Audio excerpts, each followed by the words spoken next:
Doctor कौन से वाले हो आप? पीएचडी वाले हो कि उपनाम वाले हो कि बिल्कुल सीधे इंजेक्शन वाले हो? डॉक्टरी करत करत जो है राजनीति में एंट्री कैसे भाई? इनको कोई वाकया तो हुई है। बहुत सारे लोगों ने कही कि उनके कर्मचारी हते वे जो है उनकी गाड़ी चलाते, क्योंकि एक आध बार कोई ऐसी फोटो भी आई हुई है कि सिंधिया जी की आप शायद मतलब आप उनकी गाड़ी में आप बैठे, आपकी गाड़ी में भी बैठे, तो ये क्या कहानी है? और आपको पद मिले जब आप अपने क्षेत्र में पहुंचे और पार्टी की बहुत सारे पदाधिकारी ने दूरी बनाई, आपने अपरोक्ष तौर पर कटाक्ष करे और अब आप भले ही कैमरे के सामने तनक कर दो। आपकी और उनकी तो राम राम श्याम श्याम है, लेकिन समर्थकों की धूम धड़ाम सोशल मीडिया पे है। मड़ा अटाई में या बचिया के अगल बगल जो है जते बचिया लग रही हुई है, से लेकर डुंडू बेड़ तक, कलेऊ से लेकर बिहारू तक तो मैं जैसी जो चर्चा करने वह चर्चा हो जाए वो। भैया रो राम राम नमस्कार, हमें तो चिंते हुई हो, नाम है हमारा सचिन चौधरी। आज हमारे संगे वे शख्सियत हैं जो लगभग हर साल 2 साल में चर्चाओं में आउट हैं, और चर्चा में जब आउट है तो बहुत तेजी से आउट हैं। काहे कि उनको राजनीतिक सफर भी एकदम ज्वार भाटा की तरह होते हैं कि कभू एकदम ऊपर और कभू एकदम नीचे और फिर ऊपर और फिर नीचे, तो एक प्रकार से उनको राजनीतिक करियर है। लेकिन स्वभाव में बड़े भोले हैं और उनकी जो बातचीत को लहजा है वो भी बड़ो सभ्य है, लेकिन चर्चाओं में खूब रहते हैं और एक बार फिर से ऊंचाइयों की तरफ एक बार फिर से उनने कदम बढ़ाए हैं। फिलहाल नागरिक आपूर्ति निगम के नए अध्यक्ष मध्य प्रदेश के और पूर्व सांसद केपी यादव जी हमारे संगे हैं। भैया राम राम। जय राम जी की सभी जना। बहुत दिना में आए, आज यूर फिर पकड़ में क्या बात है? तो मैं सही जो है आपके साथ हूँ, और जब आपने बोला है, जब आपने कहा है तब हमारी बात होती है। और बीच में जरूर कई अन्य प्रदेशों में पार्टी ने भेजे तो चुनाव की दृष्टि से जहाँ जहाँ भेजे वहाँ काम करते रहे। अब मध्य प्रदेश में जिम्मेदारी दे दी है तो ठीक है, इतने काम करें तुम्हारे साथ, तो इतने काम करें, लेकिन बहुत दिनों बाद जो है तनक गियर तनक ऊपर वारो लगे। ये देखो, हमें लगता है कि ये तो अपनी अपनी सोच का फर्क है। पार्टी ने हमें जिते जिते जो जिम्मेदारी दी, हमने पूरी ईमानदारी से वह जिम्मेदारी निभाई, और जैसी जिम्मेदारी जिते दी उतना वैसे काम करके भी दिखाओ। इसलिए पार्टी भी हमें जिम्मेदारी पे जिम्मेदारी देती रही। अब पार्टी ने अगर हमें मध्य प्रदेश में कोई जिम्मेदारी दी है तो जामे ही बहुत अच्छा काम करके देखें। लेकिन पिछली बार जब आपको जो है जिम्मेदारी मिली थी, फिर बीच में ब्रेक आओ, बहुत सारी चीज़ें विस्तार से फुर्सत से हो आज ज़्यादा, हाँ फुर्सत से हुई है बात।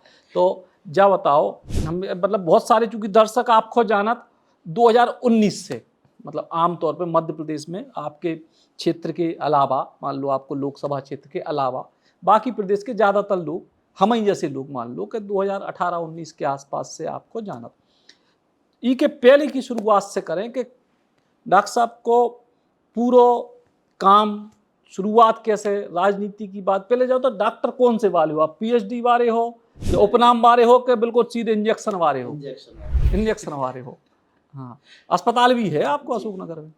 मेरा जो है एक नर्सिंग होम है, और बीच में एक जो है बड़ा हॉस्पिटल भी मैंने कुछ दोस्तों के साथ मिलके डाला था, तो मल्टी स्पेशलिटी हॉस्पिटल था, और हम कुछ दोस्तों ने मिलके बहुत अच्छी शुरुआत की थी। और चूँकि अशोकनगर एक ऐसा क्षेत्र है जहाँ पे स्वास्थ्य सुविधाएं उतनी पर्याप्त नहीं हैं, तो उनको देखते हुए कि हम क्षेत्र में क्या बेहतर स्वास्थ्य सुविधाएं ला सकते हैं, एक बड़ा हॉस्पिटल डाला था और सफल भी रहा था काफ़ी। पर जीवन में कुछ भी फिक्स नहीं होता, कब कैसा मोड़ आ जाए, तो बस एक मोड़ आया और मैं राजनीति में आ गया और आपके साथ। तो सांसदी के चक्कर में अस्पताल बंद कर दो? नहीं, ऐसा कुछ नहीं कि चल रहा है। देखिए, फिलहाल तो बंद है, क्योंकि माननीय हमारे यशस्वी प्रधानमंत्री नरेंद्र मोदी जी भी कहते हैं कि जो काम करो पूरी लगन, ईमानदारी और पूरी निष्ठा से करें। तो अगर मैं जनसेवा में आया हूँ, जनसेवा वो भी थी मेरे लिए, और शायद जितने वर्ष मैंने जो है लोगों की सेवा की है एक चिकित्सक के रूप में, उन सबका ही आशीर्वाद है ये कि आज मैं यहाँ तक पहुँचा हूँ।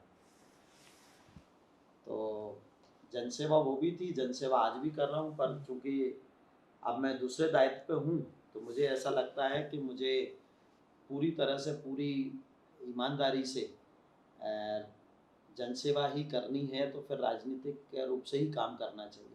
तो मैंने अपना जो है चिकित्सीय व्यवसाय जो था वो बंद कर दिया है और अभी पूरी तरह से मैं राजनीति के क्षेत्र। अच्छा, डॉक्टरी करत करत जो है राजनीति में एंट्री कैसे भाई को कोई वाकया तो हुई है?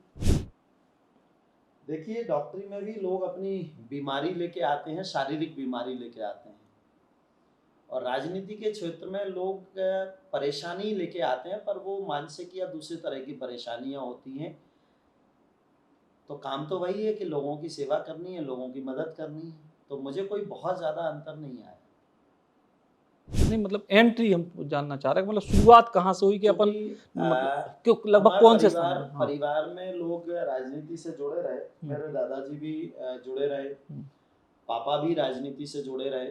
वो जब अपने छात्र जीवन में कॉलेज के प्रेसिडेंट भी रहे, और जब वो कॉलेज में पढ़ते थे तब वो सरपंच भी रहे। फिर इसके बाद मंडी अध्यक्ष भी रहे, उसके बाद जनपद अध्यक्ष भी रहे, फिर जिला पंचायत अध्यक्ष भी रहे, विधानसभा भी लड़े।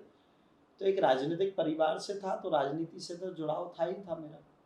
तो मुझे कोई बहुत दिक्कत नहीं आई। अच्छा, हमारे पास जो जानकारी है, हो सकता हम सही के गलत, कि जब 2016 के आसपास शायद मोहाली को उपचुनाव हुआ तो 17 में, और उस समय आप कांग्रेस में थे और सिंधिया जी भी उस समय कांग्रेस में थे, तो उस समय भाजपा की नज़र उपचुनाव में आप पे पड़ी थी, क्या जवाब सही है? बिल्कुल जो है, मैं माननीय ज्योतिरादित्य सिंधिया जी के साथ था, क्योंकि पीढ़ी दर पीढ़ी मेरा परिवार उनसे जुड़ा रहा है, तो उनसे जुड़ा था।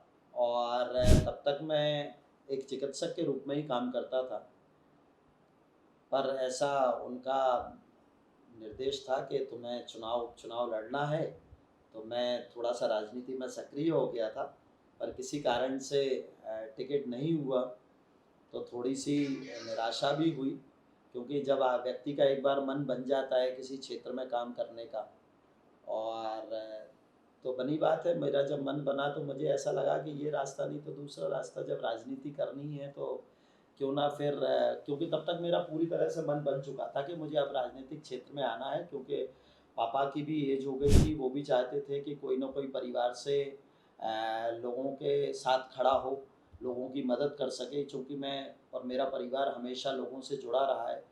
तो जब मैं चिकित्सक के रूप में काम करता था, तब भी चूँकि मेरा जिला मुख्यालय पे रहना था, तो तब भी लोग आते ही थे, और पापा भी कई बार मेरे पास लोगों को भेज देते थे कि केपी है, चले जाओ, वो कलेक्टर से बात कर लेगा, या वो एसपी से बात कर लेगा, या वो तहसीलदार से बात कर लेगा। तो चूँकि मैं एक चिकित्सक था, तो मेरा संपर्क सभी से था वहाँ, और लोग भी उम्मीद से आते थे, तो मुझे लगता था कि ठीक है, मैं अपना चिकित्सीय व्यवसाय तो कर ही रहा हूँ, पर ठीक है, अगर कोई किसी उम्मीद से मेरे पास आया है तो मैं उनकी उस तरह से भी मदद करता रहता था। और एक चिकित्सक के रूप में मेरा सारे अधिकारियों से, सभी से बहुत अच्छा संबंध थे मेरे। तो धीरे धीरे लोगों से भी जुड़ता गया, और राजनीतिक क्षेत्र में भी आता गया, तो बस आ गया अच्छा, राजनीति। चुनाव पे भी आगे बात करें, लेकिन वह जो फोटो है सेल्फी वाली, ई के पीछे की क्या कहानी है? मतलब देखिए, उससे उसको देख के बहुत सारे लोगों ने कई मतलब जो कोई, क्योंकि आज जब लंबी बातचीत के दौर में है तो बहुत सारी चीज़ें क्लियर भी हमें लगत होना चाहिए। बहुत सारे लोगों ने कहा कि भाई उनके कर्मचारी हते, वे जो है उनकी गाड़ी चलाते, क्योंकि एक आध बार कोई ऐसी फोटो भी आई हुई है कि सिंधिया जी की आप शायद मतलब आप उनकी गाड़ी में आप बैठे, आपकी गाड़ी में भी बैठे, तो ये क्या कहानी है उस फोटो की और वो गाड़ी की? गाड़ी मैं अभी भी चलाता हूँ। अभी भी जब हमारे यशस्वी प्रधानमंत्री माननीय नरेंद्र मोदी जी ने अपील की कि हमें डीजल पेट्रोल बचाना है, और जहाँ तक हो सके सार्वजनिक परिवहन जो सुविधाएं रहती हैं उनमें जाना है, या इलेक्ट्रिक व्हीकल यूज़ करना है, तो अभी भी मैंने अपने मित्र की इलेक्ट्रिक व्हीकल लेके और मैंने ही चलाई थी। और बीच बीच में जब भी मन करता है मैं गाड़ी चलाता हूँ, तो आप कहो तो मैं आपकी गाड़ी चला के ले चलता हूँ। कहीं जाएंगे तो बनी बात है, मैं कहूँगा सचिन भाई मैं चलाता हूँ गाड़ी, आप जरा बैठो, आपकी गाड़ी को मैं चला के नहीं ले तो वो गाड़ी जो आप चला रहे थे वो आपकी गाड़ी में सिंधिया जी बैठे थे कि सिंधिया जी की गाड़ी में आप बैठे थे? हम केवल ये जानना है, ये याद नहीं है कई क्या? बार ऐसे मौके आए हैं, पर मैंने कभी इस चीज़ पे ध्यान नहीं दिया। हाँ। लोगों ने जैसी जिसको लगा वैसी उसने अपनी धारणा बनाई, और उसने आगे, सोशल मीडिया का ज़माना है, उसने पोस्ट कर दी होगी। और रही फ़ोटो की बात, सेल्फ़ी की बात, तो आज भी मैं कहीं भी जाता हूँ, इवन क्षेत्र में भी जाता हूँ, तो कई बार मैं कई लोगों के साथ सेल्फ़ी मैं स्वयं लेता हूँ। कोई बुजुर्ग व्यक्ति हैं, या मैं किसी ऐसे धार्मिक ग्रुप से मिलता हूँ, या कभी कोई विद्वान व्यक्ति से मिलता हूँ, या किसी गांव में भी गए और कोई बुजुर्ग किसान बैठे हैं अपने खेत खलिहान में बैठे हैं, तो मेरी इच्छा होती है कि आइए ना आपके साथ एक सेल्फी ले लेते हैं। तो ये तो अपना अपना शौक है। सेल्फी आज भी मैं लेता हूँ, पहले भी लेता था, पर लोगों ने उस चीज़ को कहीं और रिलेट कर दिया। तो आप किसी को, सोशल मीडिया का ज़माना है, किसी को रोक नहीं सकते हैं। और अपने अपने नेता के साथ सेल्फी तो बहुत लोग लेते हैं। मेरे साथ भी जब मैं क्षेत्र में निकलता हूँ तो हज़ारों लोग सेल्फी लेते हैं। ऐसा तो नहीं कि 2019 के बाद से लोग डरने लगे हों कि यार केपी यादव जी की सेल्फी में संगे नहीं आने, नहीं तो निपट जाए हम? नहीं नहीं, ऐसा कुछ नहीं हाँ। है। ये तो मतलब मेरे लिए, मैं जिसके साथ सेल्फी लेता हूँ मेरे लिए सम्मान की बात है, या जो लोग मुझे चाहते हैं वो मेरे साथ सेल्फी लेते हैं। तो ये तो एक जुड़ाव वाला बात रहती है। किसी के साथ हम अपने आप को कनेक्ट करना चाहते हैं तो हम उसके साथ सेल्फी लेते हैं। चलिए इसके बाद चलते हैं 2019 की ओर। 2019 में जब आपको टिकट मिली विधानसभा के बाद, तो आप मानसिक रूप से तैयार थे कि बड़ो चुनाव, एक ऐसी सीट जो सिंधिया परिवार की लगभग परंपरागत सीट हो गई, आपको भारतीय जनता पार्टी ने मौका दो। निश्चित तौर पे भाजपा की लहर हती, मोदी जी को प्रभाव हतो, लेकिन फिर भी आप आश्वस्त थे अपनी जीत के प्रति? बिल्कुल, मैं आपको पहले भी कहा कि मैं जो भी काम करता हूँ पूरी निष्ठा और ईमानदारी से करता हूँ, पूरी लगन से करता हूँ। ये मेरा एक स्वभाव रहा है बचपन से। मैंने जब नर्सिंग होम चालू किया तब भी अशोकनगर ज़िले का मेरा पहला ऐसा नर्सिंग होम था जहाँ आधी रात को भी व्यक्ति पूरे भरोसे के साथ आता था कि अगर डॉक्टर साहब के पास जा रहे हैं तो वहाँ हमें ठीक से जो है उपचार मिलेगा ही मिलेगा। और मैं अपनी तरफ से पूरी जी जान लगा देता था, चाहे मुझे कोई भी डॉक्टर्स बुलाने पड़े, कहीं से भी बुलाना पड़े, कुछ भी व्यवस्था करनी पड़े उस मरीज़ के लिए, पर मेरे यहाँ कोई भरोसे से आया तो मुझे पूरी ईमानदारी से और पूरे समर्पण भाव से काम करना है। यही राजनीति में रहा। जब से मैं राजनीति में सक्रिय रूप से आया तो पूरी ईमानदारी से, पूरी लगन से काम किया। जब 18 में मैंने चुनाव लड़ा, पर 18 में किन्हीं कारणों से, कुछ वोटों से मैं नहीं जीत पाया। पर उसके बाद पार्टी का ऐसा निर्देश था, माननीय अमित शाह जी आए थे गुना में, और उन्होंने बात रखी थी कि कुछ भी करके इस बार लोकसभा सीट हमको लेनी है।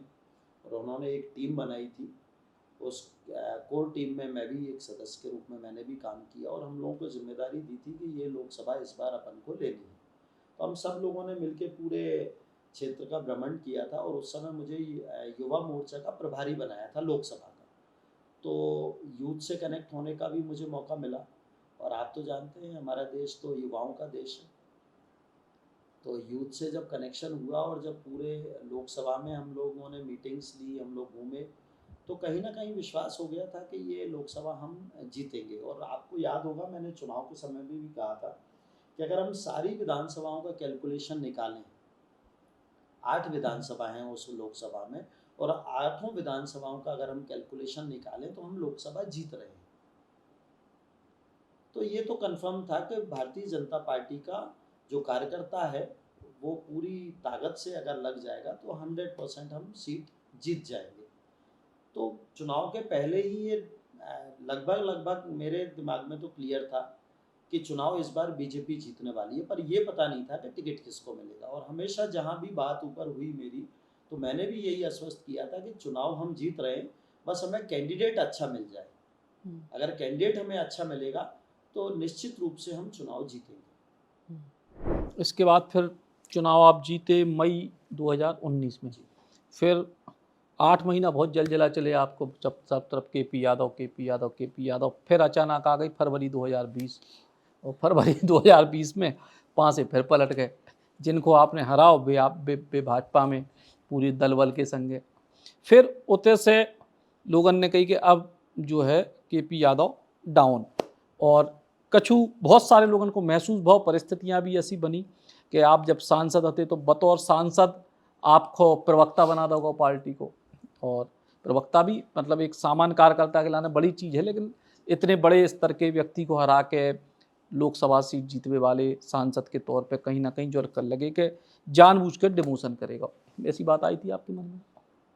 देखिए, आपने हमेशा से, अगर आप भारतीय जनता पार्टी को समझते हैं और भारतीय जनता पार्टी का जो हमारा शीर्ष नेतृत्व है, या जनता पार्टी के एक एक कार्यकर्ता से अगर आप जुड़े रहे हैं और समझते हैं उनकी भावनाओं को, तो आप देखते होंगे कि शीर्ष नेतृत्व से लेके हमारे बूथ लेवल के कार्यकर्ता तक हर व्यक्ति यही कहता है कि सबसे पहले मैं एक कार्यकर्ता हूँ।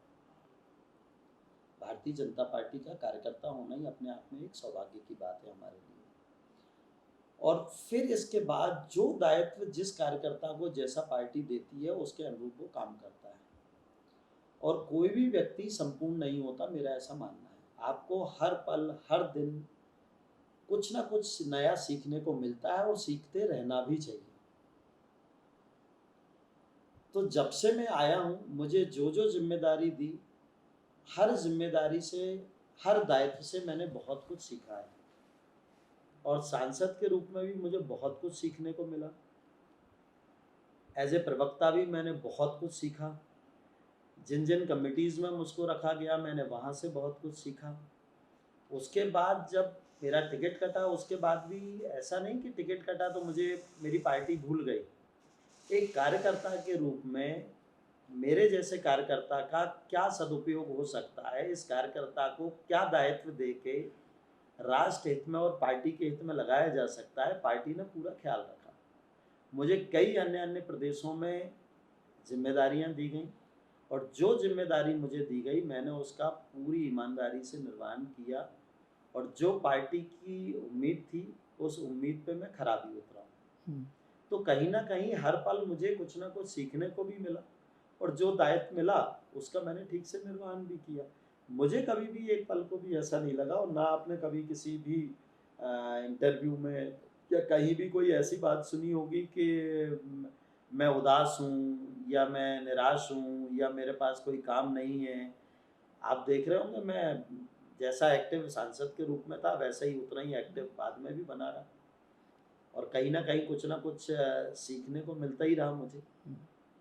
लेकिन कोई खिलाड़ी अगर अपने पहले दूसरे मैच में शतक मार दे और अगली बार उसको टीम से ड्रॉप करके कह दो कि जाओ रणजी खेलो, तो फिर कष्टदायक बात तो है। देखिए, मुझे कभी ये बोला नहीं गया कि आप कहाँ जाके खेलोगे। मैं मेन स्ट्रीम में था, मेन स्ट्रीम में रहा। और हाँ, जो दायित्व कभी छोटा बड़ा नहीं होता। काम को मैं कभी नहीं मानता कि छोटा या बड़ा काम है। जो काम मुझे पार्टी ने दिया, मैंने उसको पूरी ईमानदारी से निभाया और उस काम से बहुत कुछ सीखने का प्रयास किया।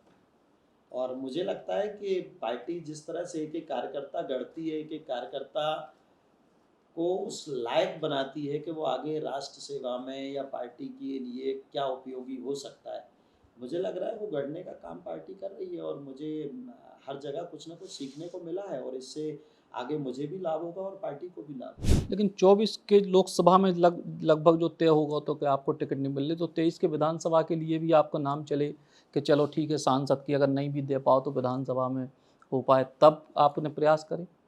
देखिए, मुझे पूरा भरोसा था कि अगर मैं ठीक से काम कर रहा हूँ, अगर आपकी परफॉर्मेंस अच्छी है, आप ठीक से काम कर रहे हैं, तो पार्टी निश्चित ही आपका ध्यान रखेगी।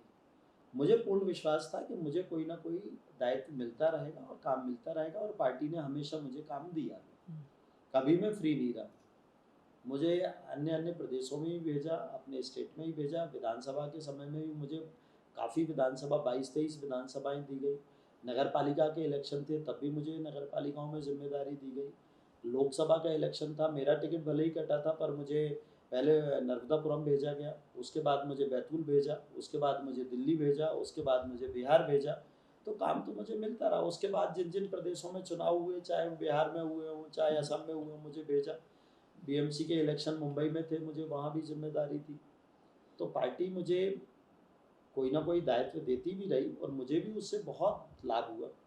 हर जगह हर प्रांत में जाके कुछ ना कुछ नया सीखने को मिला और काम तो मैं करता ही रहा हूँ और आज भी काम कर रहा काम तो बहुत सारे मिले, लेकिन 2020 से 24 तक बहुत सारे कार्डों में, मंचों में सांसद ही गायब रहे। तो आपने बाकायदा पत्र भी लिखे, तो बाकी काम तो हूँ। मिले, लेकिन देखिए, इधर तो दिक्कत मेरा है। ये मानना है, पत्र मेरे बीच बीच में वायरल हुए हैं, वो कैसे वायरल हो गए मुझे नहीं पता।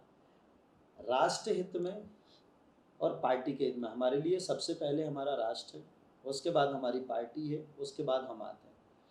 जो भी पत्र मैंने लिखे होंगे उन पत्रों में आप एक एक शब्द को देख लीजिए, हमेशा मैंने राष्ट्र को प्रथम रखा होगा, उसके बाद पार्टी के हितों को रखा होगा, उसके बाद फिर अपने आप को रखा होगा। तो जो पार्टी की गाइडलाइन है या जो पार्टी का संविधान है, अगर उससे दाएं बाएं अगर कहीं कोई हो रहा है तो ये मेरा फर्ज बनता है, मेरा दायित्व बनता है कि मैं अपने शीर्ष नेतृत्व को उससे अवगत कराऊं। ये मेरा कर्तव्य है और वही मैंने किया। जहाँ मुझे लगा कि ये चीज़ ठीक नहीं हो रही है, इसमें सुधार होना चाहिए, तो बनी बात है, हम अपने परिवार में भी अपने बड़ों को बताते हैं, तो हम अपनी पार्टी में भी अपने शीर्ष नेतृत्व को उससे अवगत कराते हैं। आगे वो अपने विवेक से उस पर निर्णय लेते हैं कि क्या करना चाहिए क्या नहीं। तो ये तो होना ही चाहिए। अगर आप कोई भी हो रहा है और आप उसकी बात अपने शीर्ष नेतृत्व तक नहीं पहुंचा पाते हो, तो ये आपकी कहीं ना कहीं आपसे चूक हो रही है। तो अपने शीर्ष नेतृत्व को तो हमेशा अवगत कराते रहना चाहिए जो भी होता है, तो वही मैंने किया। तो 2023 हो गई, 24 हो गए, अब आए 26 पे। 26 में अब आपको मिली जिम्मेदारी, तो बीच के 23 के बाद या 24 के बाद भी कही गई थी कि जिम्मेदारी मिले। अब जाके मिली है नागरिक आपूर्ति निगम के अध्यक्ष की। तो अब फिर से ट्रैक पे आई आओ सिस्टम, या जो आप पुराना चल रहा तो आप वही को मान के चल रहे कि एक कदम देखिए, और। मैं वही कह रहा हूँ, मेरा ये मानना है कि मैं ट्रैक से कभी हटा ही नहीं। ये बाकी लोगों की सोच हो सकती है कि मैं ट्रैक से हटा फिर ट्रैक पे आया। मेरा ये मानना है कि मैं ट्रैक से कभी हटा ही नहीं।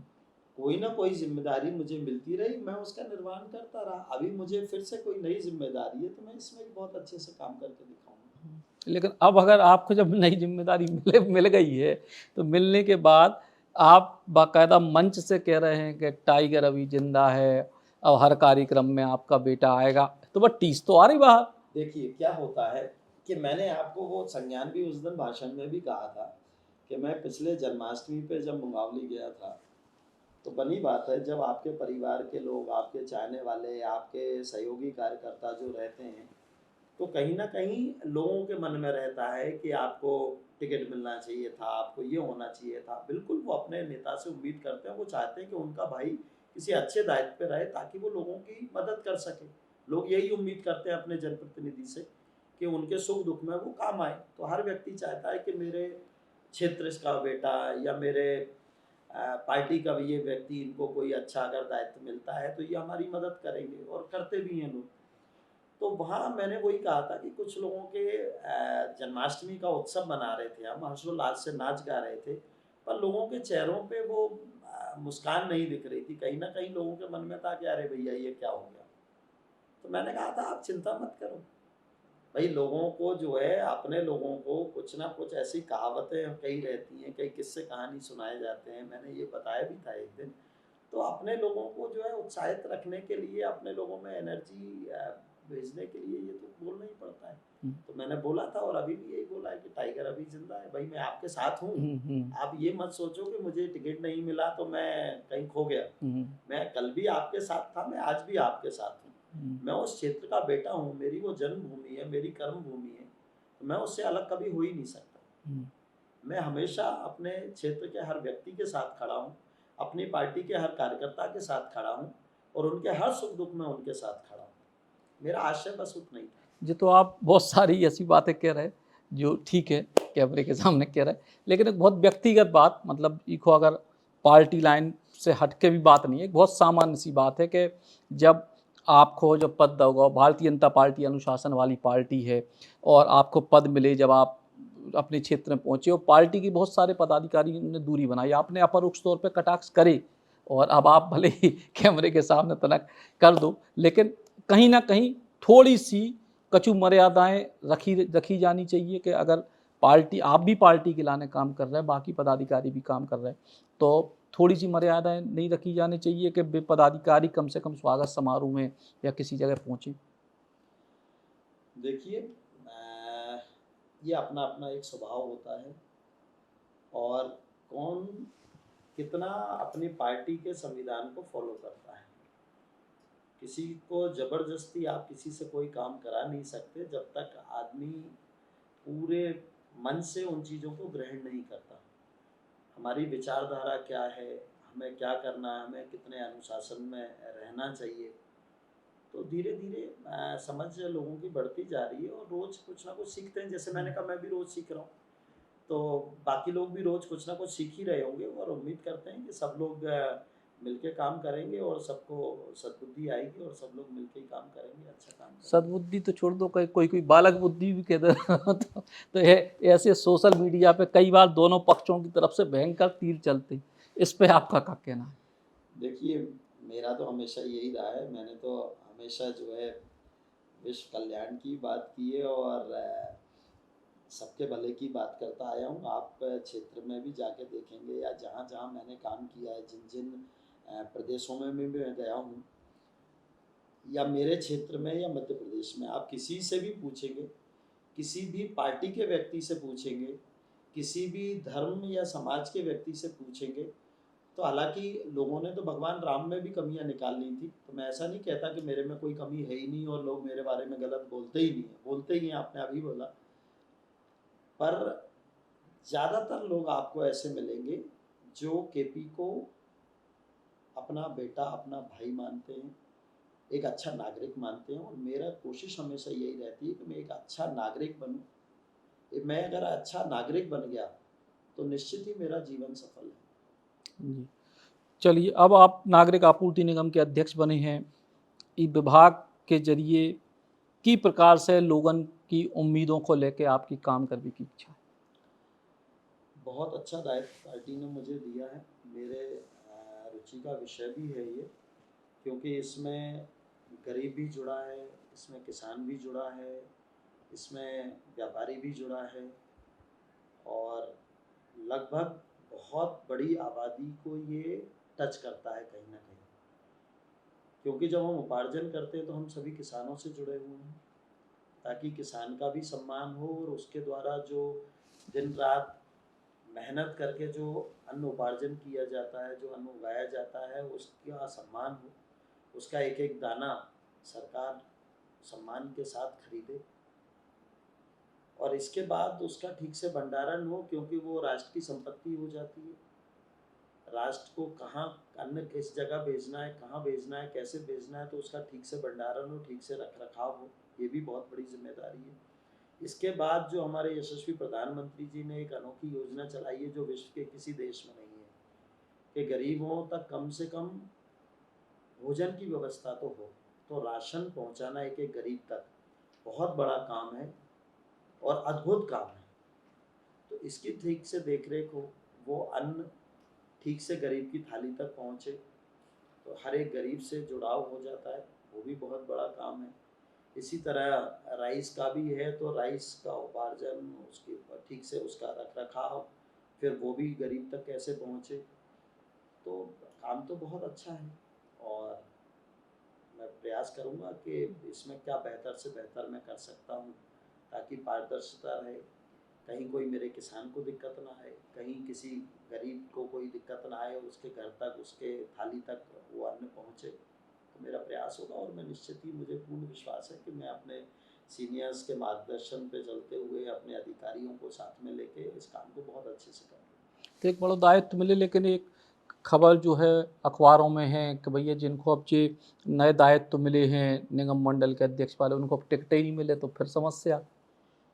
ये पता नहीं कहाँ से क्या बात आई है, मुझे नहीं लगता कि ऐसी कोई बात है। और हाँ, पार्टी कोई निर्णय लेगी तो लेगी, पार्टी का निर्णय ही सर्वोपरि होता है, पार्टी जो निर्णय लेगी लेगी। आज पार्टी ने ये दायित्व दिया है, कल कौन सा दायित्व देगी किसी को नहीं पता।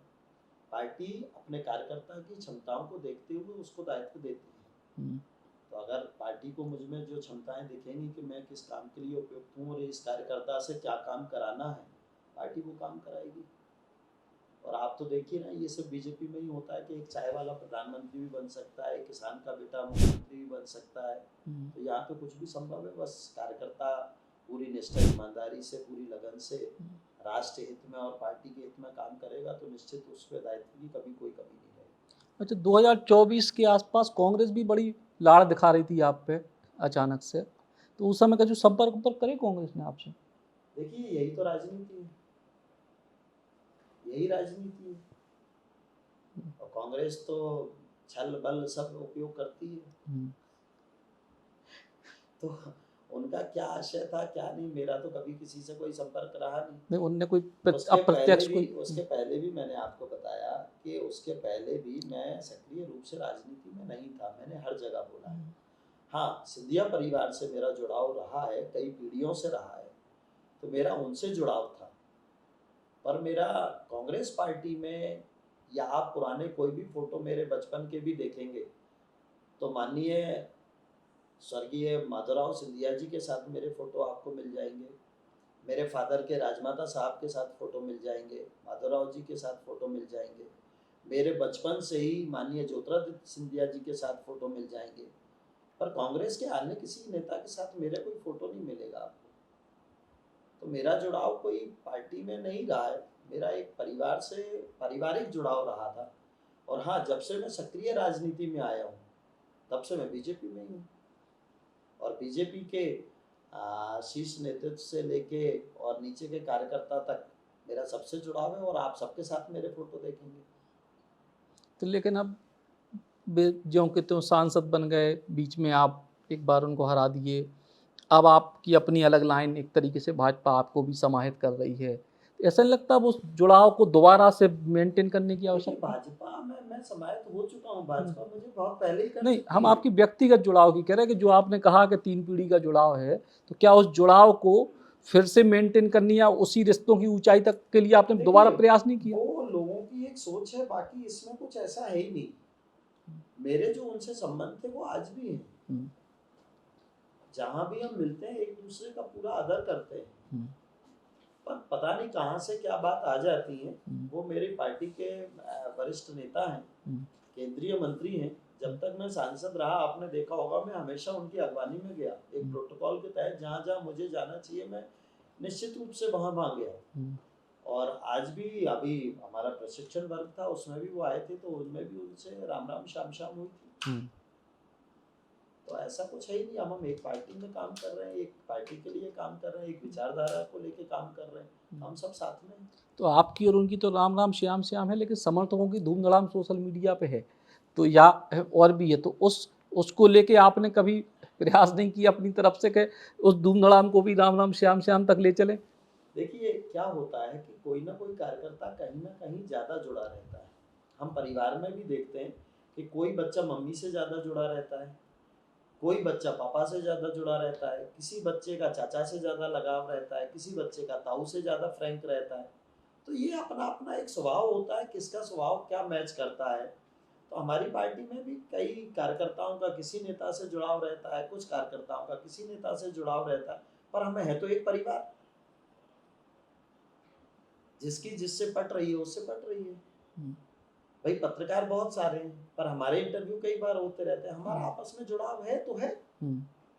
इसका मतलब ये नहीं कि मैं दूसरों के विरोध में हूँ, लेकिन चूंकि हमारे संबंध ऐसे हैं, हम जब भी मिलते हैं बड़े प्यार से मिलते हैं, एक दूसरे की चिंता करते हैं, तो हम मिलते रहते हैं। तो ये तो स्वाभाविक सी बात है। कुछ लोग उनसे ज़्यादा नज़दीक हैं, कुछ लोग मुझसे ज़्यादा नज़दीक हैं, पर हम एक विचारधारा को लेकर काम कर रहे हैं, और बीजेपी एक परिवार है, तो इसमें कहीं कोई ऐसी बात नहीं। चलिए, एक आखिरी सवाल के पी यादव जी, दोबारा अगर चुनावी राजनीति में अवसर मिले तो विधानसभा में जाना चाहेंगे कि लोकसभा में?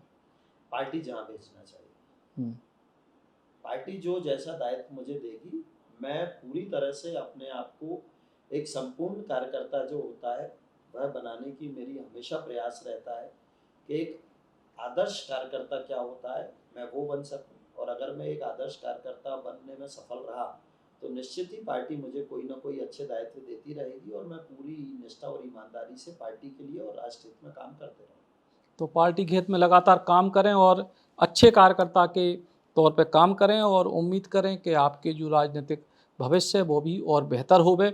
और जी प्रकार से सरलता के संगे भी आज लोगों के बीच में है, उनकी यह सरलता लगातार कायम रहे।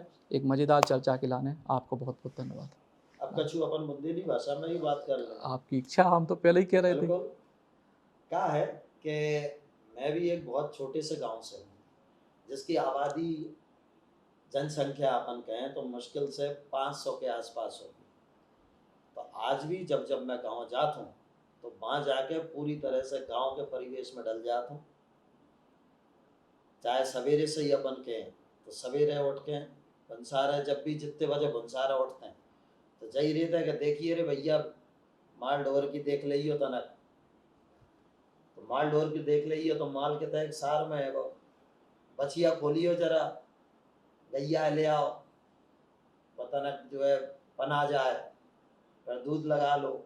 तो जाइए के सार में से गैया बाहर ले आओ, फिर बाहर जो है बछिया पकड़ लो, तौनिया ले आओ, वहाँ में जो है दूध धो ले, फिर बाल आके जो है मड़ा में ले जाओ, माँ रात को जो है जो दही रखो है बालो, माई नैनू आ जाए तो सवेरे सवेरे कलेऊ कर लें। तो ये सारी चीज़ें जो है चलती रहती हैं। और भंसारे सभी लोग जो है बाहर दरवाजे आ जाते हैं तो दहलान में बैठ जाते हैं, सब लोग गप्पे मारने लगते हैं। तो गांव में क्या चल रहा है क्या नहीं चल रहा है, पटेल की पौर में पहुंच जाते हैं तो वहाँ भी चर्चा होने लगा थे। तो गांव की, क्षेत्र की क्या वहाँ चल रहा है, क्या होना चाहिए, वो सारी चीज़ें होती रहती हैं। फिर कोई अगर कह रहा हो कि चलो हमारे खाना खा ली हो तो बाकी तो चलेगा, या कोई कह रहा हो कि चलो आज तो जो है बागी बगिया में चल रहे हैं, वहाँ दाल बाटी बनाएंगे, तो वो भी कर लेते हैं। तो ठीक है, तो अब अपना गांव जो का है, एक अपना अलग मजा है। तो अब भाई साहब से जो है वो इनने आज हालांकि कई थी कि बुंदेली में हुई है, लेकिन तनक तो निकली सब शुरुआत में।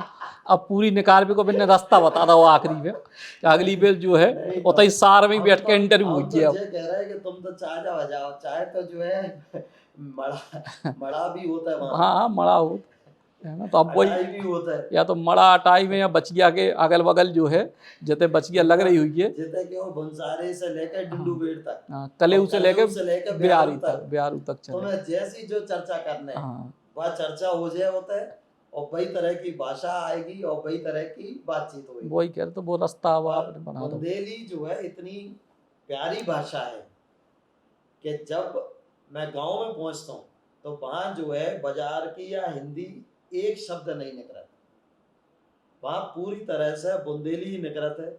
और वही भाषा में पूरा गांव बैठ के बढ़िया गप्पे महाकत है और चर्चा करते हैं। और कई गांव की ऐसी ऐसी कहावतें निकलते हैं कि उनमें ठाका मार के हंसत भी रहते हैं। तो गांव की अपनी जिंदगी का अलग मजा है। और मैं तो अपने आप को बड़ा सौभाग्यशाली मानता हूँ कि ईश्वर ने मुझे ऐसे परिवार में जन्म दिया कि मैं गांव गरीब से भी जुड़ा रहा और आईएएस आईपीएस डॉक्टर इंजीनियर इनसे भी जुड़ा रहा। आज भी मैं गांव में जाता हूं तो भी मुझे उतना ही आनंद आता है। और ईश्वर की और मेरे माँ बाप की कृपा से मेरा एजुकेशन ऐसा हुआ कि आज मैं विदेश भी जाता हूं तो वहां भी उतना ही एंजॉय करता हूं। तो ये बड़े सौभाग्य की बात है कि कम से कम मुझे पता है कि आलू जमीन के नीचे उगता है कि ऊपर उगता है, गेहूं कब काटा जाता है, फसल कैसे बोई जाती है, अन्न उपार्जन कैसे होता है, किसान खेत में कैसे काम करता है, एक गरीब आदमी अपना जीवन यापन कैसे करता है, और सो कॉल्ड जो धनाढ़ लोग हैं उनकी जीवन शैली क्या है और उनका कल्चर क्या है, उससे भी वाकिफ हूँ। और एक गरीब से गरीब व्यक्ति के जीवन में क्या कठिनाइयाँ आती हैं, क्या संघर्ष हैं, उनसे भी वाकिफ हूँ। तो ये बड़े सौभाग्य की बात है कि ये सब कुछ मुझे देखने सीखने को मिला ताकि मैं अपने आप को एक अच्छा इंसान बना पाऊँ। क्योंकि जब तक आपको सिक्के के दोनों पहलू नहीं पता तब तक आप सही निर्णय पे नहीं आ पाते। तो एक अच्छा इंसान बनने के लिए आपको हर पहलू को जानना जरूरी है और मुझे वो अवसर मिला है। तो मेरा प्रयास रहता है कि मैं एक अच्छा इंसान बन सकूं, अपने राष्ट्र के लिए कुछ अच्छा कर सकूं, क्योंकि ग्रास रूट पे क्या प्रॉब्लम्स हैं मैं उनसे भी बड़े अच्छे से वाकिफ हूँ। जैसे मैंने कहा कि मेरे पिता सरपंच भी रहे, तो आज भी मेरे परिवार में पंच से लेके पंच का चुनाव भी लड़ा है मेरे परिवार ने, सरपंच का भी लड़ा है, जनपद सदस्य का भी लड़ा है, जिला पंचायत सदस्य का भी लड़ा है, जनपद अध्यक्ष का भी लड़ा है, मंडी सदस्य का भी लड़ा है, मंडी अध्यक्ष का भी लड़ा है, जिला पंचायत अध्यक्ष का भी लड़ा है, विधानसभा भी लड़ा है, और मुझे ये सौभाग्य मिला कि लोकसभा भी लड़ा है। तो ये बड़ी अच्छी बात है, मैं अपने आप को सौभाग्यशाली मानता हूँ कि मुझे बहुत कुछ सीखने को समझने को मिला, और इसीलिए मेरा प्रयास रहता है कि मैं कुछ बेहतर करके दिखा सकूं। और अभी तक ईश्वर की खूब कृपा रही है कि जो जो मेरी पार्टी ने मुझे दायित्व दिया है मैं उनकी उम्मीदों पे खरा उतरा हूँ, और आगे भी आप जैसे भाइयों का सहयोग रहेगा तो मैं बहुत अच्छा करके दिखाऊंगा। तो बहुत अच्छा करके दिखाएं, और बढ़िया शानदार मज़ेदार चर्चा, और उम्मीद करें कि आपकी जो उम्मीदें हैं खुद को लेके और समाज को लेके दो ही पूरी हो गए। राम राम। जय श्री